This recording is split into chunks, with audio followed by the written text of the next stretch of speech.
እኔ ህመሜን ለሰው ማሳየት አልፈልግም። ሰው እንዲያቅብኝ አልፈልግም። አንዳንድ ጊዜ ደግሞ ስጋ ያሳያል። ትልቁ ችግር እሱ ነው። ከሚያለቅሱ እናቶች ጋር ሲያለቅስ፣ ከታማሚዎች ጋር አብሮ ሲታመም፣ በተፈጥሮ አደጋ ለተጎዱ ወገኖች ፈጥኖ ሲደርስ የሚታወቅ ነው። ማስተር አብነት ዛሬ ላይ ጤናው ታውቋል። ባለፈው 1 ወር ጊዜ ውስጥ ብቻ 30 ሚሊዮን ብር በማሰባሰብ 5 ሰዎችን ለሕክምና ወደ ህንድ የላከ ወጣት ነው። አሁን እንግዲህ ማስተር አብነት ከበደ ታምሜያለሁ፣ በሕክምና ላይ ነኝ፣ ሁሉም የኢትዮጵያ እናቶችና ደጋግ የሀገር ህዝብ ይጸልዩልኝ ሲል መልእክቱን አስተላልፏል ማለት ነው። በአንድ ቴሌቪዥን ጣቢያ ላይ ቀርቦ ባልታወቀ በሽታ እየተሰቃየ እንደሆነ፣ ይህ በሽታ እያስቸገረኝና እያደናገረኝ ነው፣ በአእምሮ እየተሰቃየሁ ነው፣ እንድፈወስ ጸልዩልኝ ሲል ነው እንግዲህ ማስተር አብነት ያስተላለፈው ማለት ነው። በእርግጥም ማስተር አብነት ድሆችንና ህሙማንን ትቶ አያውቅም። በተለይም በሺዎች የሚቆጠሩ እናቶችን እንባ አብሷል። ብዙ አባቶችንና ሽማግሌዎችን ከመንገድ አስወጥቷቸዋል። ማስተር አብነት ለሰው እንጂ ለራሱ እየኖረ አይደለም። ማስተር አብነት እንግዲህ ለራሱ የኖረ ወጣት አይደለም። በቀን 2 ሰዓት ብቻ እየተኛ ወገኖቹን አይዟችሁ አለሁላችሁ እያለ ከሰዎች ጋር ገንዘብ ካላቸው ጋር እያስተዋወቀ ገንዘብ እያሰባሰበ የሚያሳክም ወጣት ነው። ማንም ሳይለይ ለሰዎች ሁሉ ርህሩህ የሆነ ራሳቸውን እየጠበቁ ሌሎችን የሚረዱ ቢኖሩም ነገር ግን ደግሞ እሱ ሰውነቱን ጎርቶ እኔ ሳይል አንተ አንቺ እያለ ለሰው እየኖረ ያለ ወጣት ነው።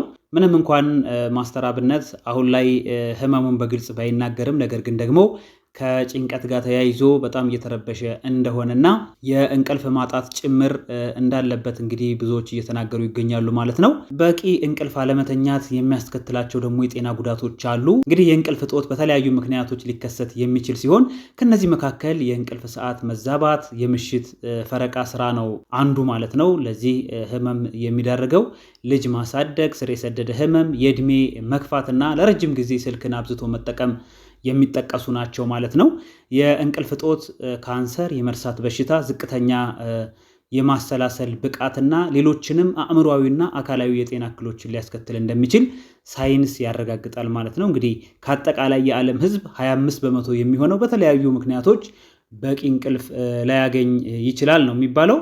እንቅልፍ ማመጣጠን ለተሻለ ህይወት ወይንም ደግሞ ለጤንነታችን አስፈላጊ እንደሆኑ ነው የጤና ባለሙያዎች የሚነግሩን ማለት ነው። ብዙ ሰው የ1 ሰዓት ጂም ሰርቶ ቀሪውን 23 ሰዓት ስለሚዘናጋ ጤናውን እንደሚፈልገው ማሻሻል አዳጋች ያደርገዋል ማለት ነው። ከአካል ብቃት እንቅስቃሴ በመስራት ከምናሳልፈው አጭር ጊዜ ባሻገር በሙሉ ቀን ውሏችን የምናደርገው እንቅስቃሴ እረፍትና እንቅልፍ ሁሉ ጤናን ይነካል። በታቀዱ የአካል ብቃት እንቅስቃሴዎች ወቅት ብቻ ሳይሆን በቀሪው ቀናችን የምንሰራው ስራ አጠቃላይ ጤና ላይ ከፍተኛ ተጽዕኖ እንደሚያሳድር መገንዘብ ይገባል ማለት ነው።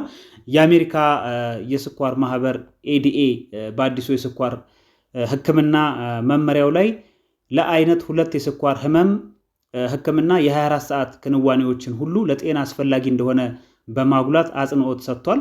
በሙሉ ቀን ውስጥ የምናደርገው ሁሉን አቀፍ እንቅስቃሴያችንን ስለ ማስተካከል ቅድሚያ መስጠት ለጤና ወሳኝ እንደሆነ አስፍሯል።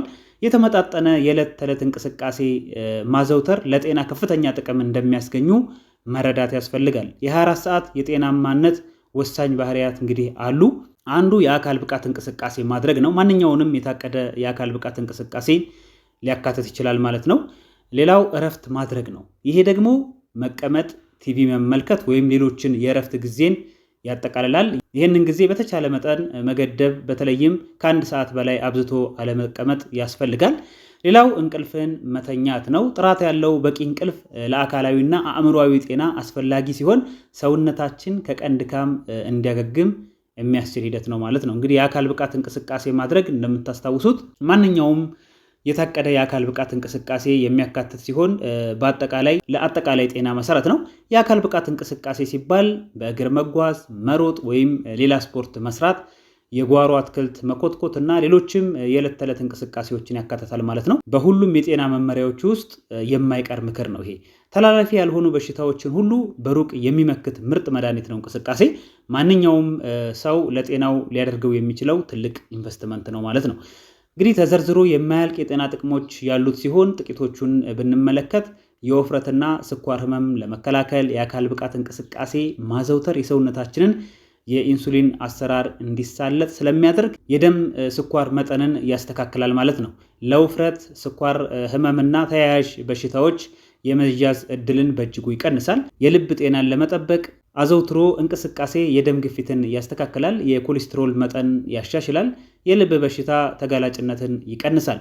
የአእምሮ ጤናን ለማሻሻል የአካል ብቃት እንቅስቃሴ ጭንቀትንና ድብርትን ይቀንሳል ማለት ነው። እንግዲህ የእረፍት ጊዜ በመጠኑ ማድረግ እንደዚሁ በጣም አስፈላጊ ነው ብለናል። ቀደም ብለንም ብዙዎቻችን ስፖርት የምንሰራበትን ትንሽ ጊዜ አጋነን ማሰብና ካለ እንቅስቃሴ በእረፍት ተቀምጠን የምናሳልፈውን ረጅም ጊዜ አለማስተዋል ይታይብናል።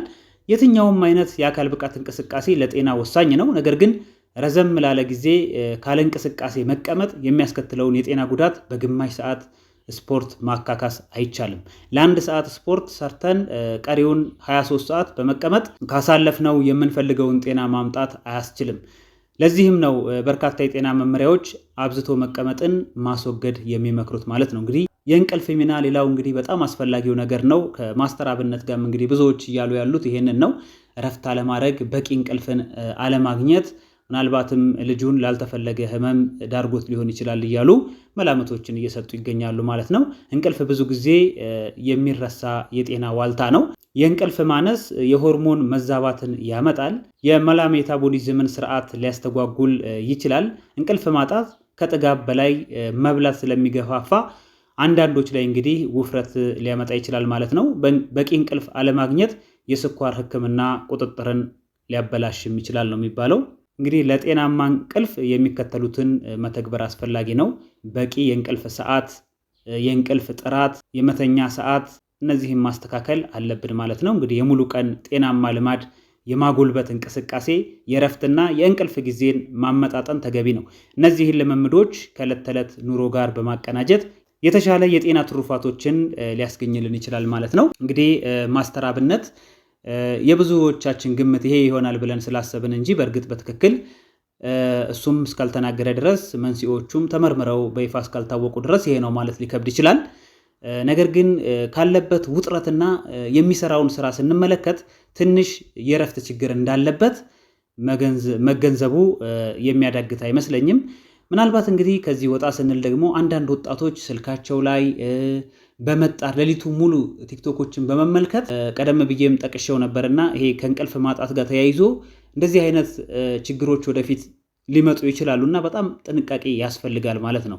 እና አብነት በስራ ነው ላይቭ ላይ ቁጭ ሲሉ አዳራቸውን ሲሰሩ፣ አንዳንዶች ግን ስክሮል እያደረጉ እንቅልፋቸውን የሚያጡ ሰዎች አሉና እናንተ እንድትጠነቀቁ ቀደም ሲል ባልነው መሰረት እንግዲህ ጤናቸውን እንድትጠብቁ አደራ ለማለት እንወዳለን። ወንድማችንን ተረባርበን እንግዲህ ማሳከምም ካለብን ማሳከም፣ በጸሎትም ቢሆን ደግሞ በጣም መርዳት አለብን ብዬ አስባለሁ። ለሰዎች የኖረ ወጣት ነው። ይሄንን መናገር አያስፈልግም። ስለዚህ ማስተር አብነት ፈጣሪ ምሕረቱን እንዲልክለት ወደ ቀድሞ ህይወቱ እንዲመልሰው የሁላችንም ጸሎት ነው። በጸሎታችሁ አግዙት ለማለት ነው። ወንድማችንን ፈጣሪ ጨርሶ ይማረው። ጃኬት ልብስ ደረብም ይታያል ውስጥ ያሳያልና ጸልዩልኝ።